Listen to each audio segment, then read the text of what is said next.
जय महादेव। पिछले वीडियो में हमने अधिक मास के पीछे का जो वैज्ञानिक कारण है उसकी संपूर्ण गणना की और उसके अंत में दो प्रश्न हुए। पहला प्रश्न ये हुआ कि यदि सौर वर्ष और चंद्र वर्ष के मध्य में 11 दिनों का अंतर है तो उसको 2 वर्ष के पश्चात तीसरे वर्ष में ही क्यों समाप्त करते हैं? प्रत्येक वर्ष के पश्चात कोई व्यवस्था करके उसको समाप्त क्यों नहीं करते हैं? और दूसरा प्रश्न ये हुआ कि अधिक मास कब आएगा, अर्थात जो 12 मास है उनमें से अधिक मास कब आएगा, यह निर्धारण कैसे होता है। तो आइए पहले पहले प्रश्न को समझने का प्रयास करते हैं। तो प्रत्येक वर्ष के पश्चात जो 11 दिन अधिक हो जाते हैं, अर्थात चंद्र वर्ष और सौर वर्ष के मध्य में जो 11 दिनों का अंतर हो जाता है, उसको हम यदि प्रत्येक वर्ष के पश्चात समाप्त करने का प्रयास करेंगे तो क्या होगा, यह हम उदाहरण से समझते हैं। हम उदाहरण के स्वरूप में ऐसा समझते हैं कि जब चंद्र वर्ष समाप्त हो जाता है 354 दिन और 8 घंटे और 48 मिनट, अर्थात जब चंद्र वर्ष समाप्त हो गया उसके पश्चात अभी सौर वर्ष को समाप्त होने में तो 11 दिन बाकी है।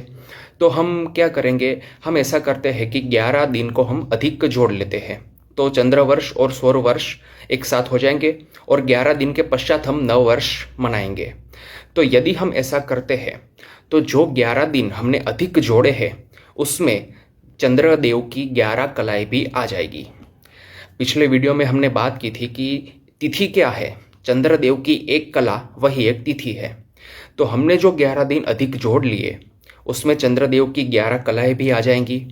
अब 11 दिन के पश्चात जो 12वां दिन होगा वह हमारा नव वर्ष होगा। अब वह अर्थात 11 दिन के पश्चात जो 12वां दिन आएगा उसको हम नव वर्ष अर्थात चैत्र सुद प्रतिपदा अर्थात चैत्र शुक्ल पक्ष की एकम मनाएंगे। किंतु चैत्र शुक्ल पक्ष की एकम को चंद्रदेव की कला कौन सी होनी चाहिए? जो प्रथमा तिथि को होती है वह एक उनकी कला होनी चाहिए। चैत्र सुद एकम को चंद्रदेव की जो प्रथम तिथि पर कला होती है वह होनी चाहिए। क्योंकि हमने 11 दिन अधिक जोड़ लिए थे तो चंद्रदेव की 11 कलाएं तो वहीं हो गई थी। अब यह दिन जो हम नव वर्ष निर्धारण करेंगे नव वर्ष का, वह दिन पर तो चंद्रदेव की 12वीं कला आएगी क्योंकि पहले ही 11 कला हो गई है। अब जब हम चैत्र शुद्ध प्रतिपदा का निर्धारण करेंगे वह दिन पे तो चंद्रदेव की 12वीं कला आएगी, अर्थात जो द्वादशी तिथि पे चंद्रदेव की कला होती है वह कला चैत्र शुद्ध एकम को आ जाएगी। तो यह जो चंद्रदेव की कलाओं पे आधारित जो मास की पूरी संरचना है वह खंडित हो जाएगी। तो इस स्वरूप से हम 11 दिन अधिक इस स्वरूप से नहीं जोड़ सकते हैं। यदि हमारे पास 30 दिन हो लगभग जोड़ने के लिए तो हम उसको 30 दिन अर्थात चंद्रदेव की 30 कलाओं में उसकी संरचना करके एक पूरा मास बना के उसको जोड़ सकते हैं। इसलिए हम प्रतीक्षा करते हैं कि कब ये जो अंतर है सौर वर्ष और चंद्र वर्ष के मध्य का वो 30 दिन का कब होता है, उसके पश्चात हम उसको एक अधिक मास बना के जोड़ देते हैं। तो इस कारणवश यह हम करते हैं कि 2 वर्ष के पश्चात जब यह अंतर पूर्ण एक मास का हो जाता है जिसमें हम चंद्रदेव की 30 कलाओं के द्वारा 30 तिथियों का निर्माण करके एक पूर्ण मास बना सकते हैं, उसके पश्चात हम अधिक मास का निर्माण करते हैं। तो यह पहला प्रश्न था। अब दूसरा प्रश्न यह था कि ये अधिक मास 12 मासों में से कब आएगा?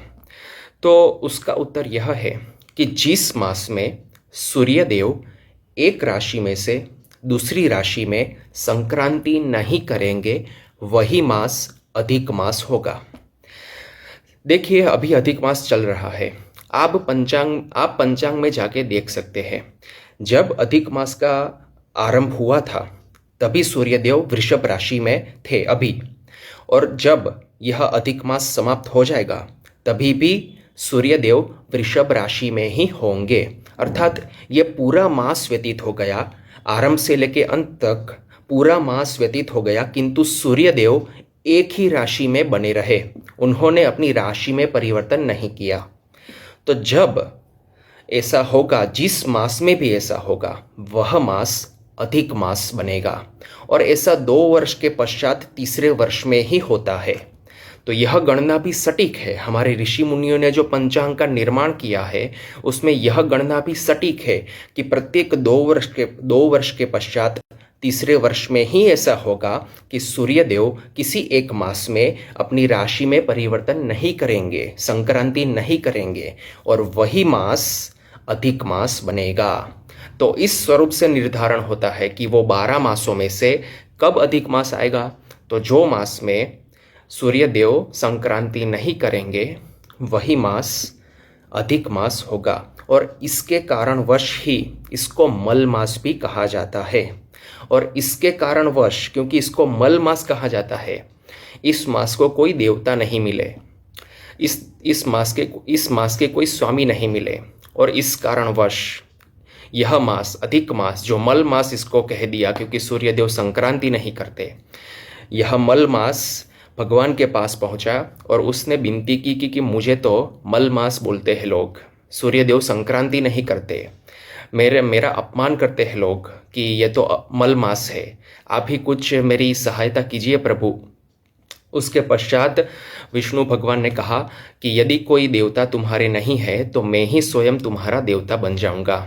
और इसी कारणवश जो मल मास था, मल मास के नाम से लोग पुकारते थे, वह मास भगवान के नाम से अर्थात पुरुषोत्तम मास के नाम से अब वह उसका निर्धारण हो गया। इसलिए अब अधिक मास और मल मास के स्थान पर उसका मूल नाम पुरुषोत्तम मास हो गया।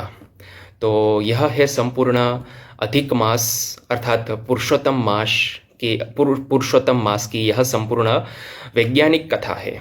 तो उसके विषय में, पुरुषोत्तम मास के विषय में जो धार्मिक बातें हैं, क्या क्या करना चाहिए, क्या नहीं करना चाहिए, क्या क्या धार्मिक कार्यों करने से लाभ होता है, यह सब बातें हम अगले वीडियो में अवश्य स्वरूप से करेंगे। तब तक के लिए हर हर महादेव।